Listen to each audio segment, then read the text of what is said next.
Bonjour. Liberté pour Nudem Durac et pour toutes les prisonnières et tous les prisonniers politiques.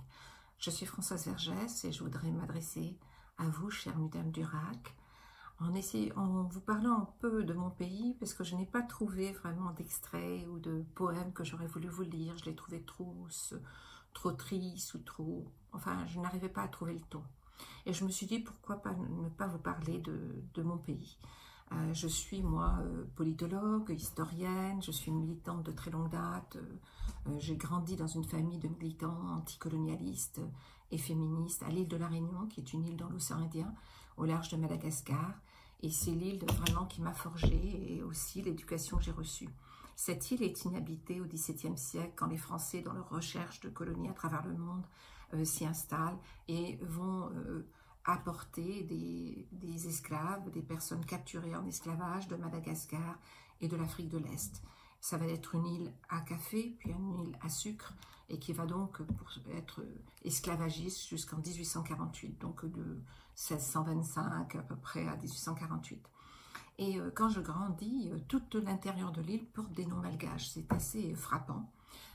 Les montagnes, les rivières s'appellent Dimitil, Anchin, Silaos, Simandef, et ce sont des noms de ces chefs de ce qu'on appelle les marrons, c'est-à-dire les esclaves qui s'enfuyaient des plantations, qui marronnaient, et qui donc ont forgé là des espaces souverains à l'intérieur de l'île.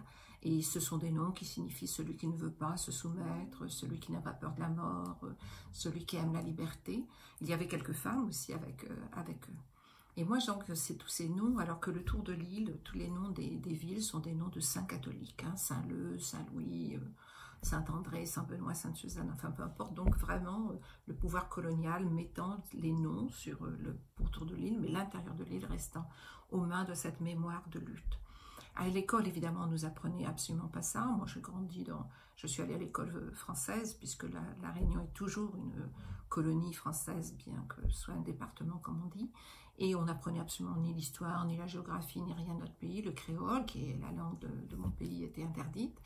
Et cette histoire, donc je l'ai connue chez moi, à la Réunion, puisque mes parents nous en parlaient. Et nous parlaient de ces luttes-là, donc de cet désir absolument jamais vaincu pour la liberté. Vraiment cet espoir, ce désir qui faisait que des femmes et des hommes, au moment où l'esclavage apparaissait aussi naturel que le jour et la nuit, hein, soutenu par l'Église, par le droit, par l'État, par la culture, ces femmes et ces hommes ont dit non, ce n'est absolument pas naturel, nous n'acceptons pas, nous voulons dignité et liberté.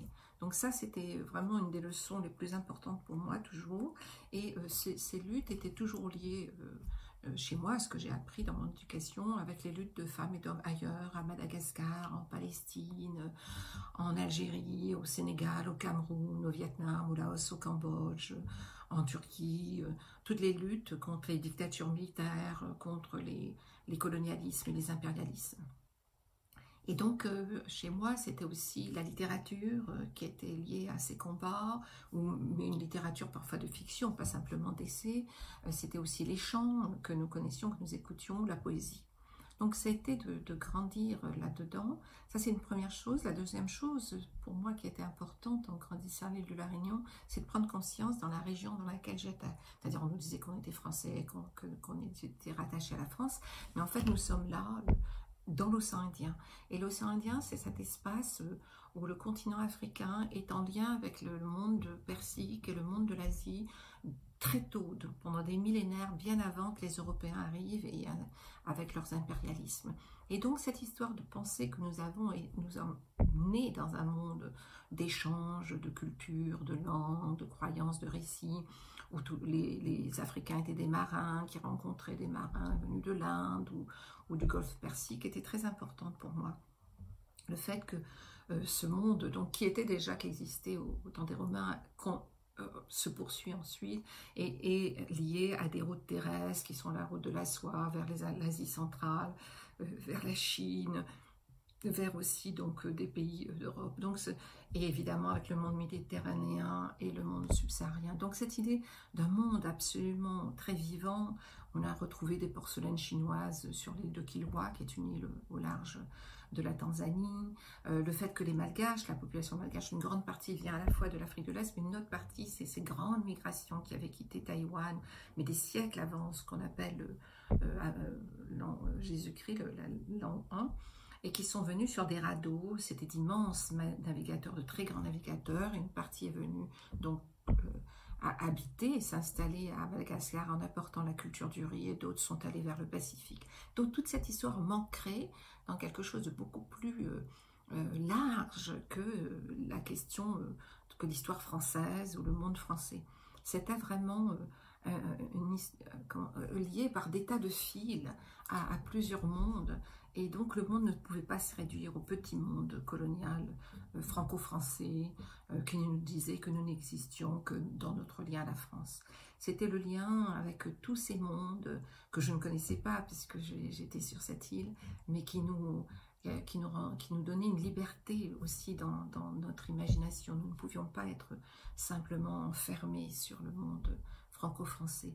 Donc cette aspiration que je retrouve dans vos chants, dans vos positions, cette voix qui s'élève contre le fait d'essayer d'étouffer les voix, de réduire au silence, est pour moi absolument fondamental. Le fait de reprendre souffle de là où on nous empêche de parler, où on nous empêche de chanter, et de sortir la voix.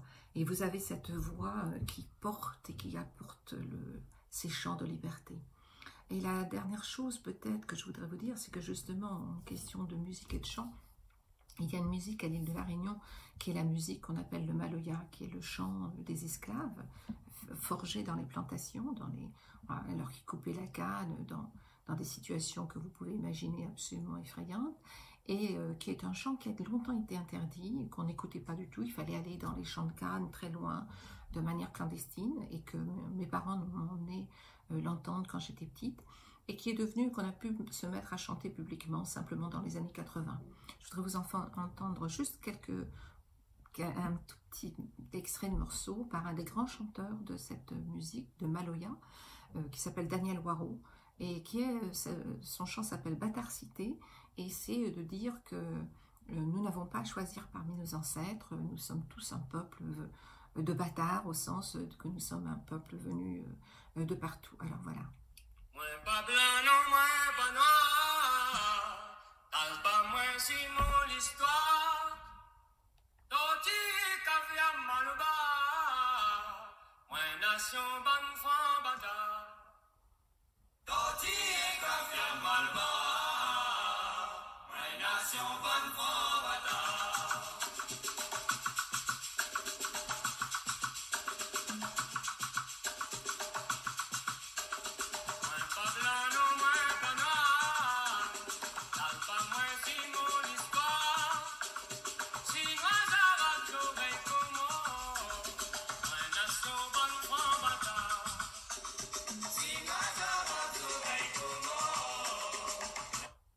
Et les instruments utilisés pour cette musique sont des instruments en grande partie venus de Madagascar et de l'Est qu'on retrouve aujourd'hui au Mozambique, mais qu'on retrouve aussi au Brésil, puisque des Malgaches ont été déportés vers le Brésil.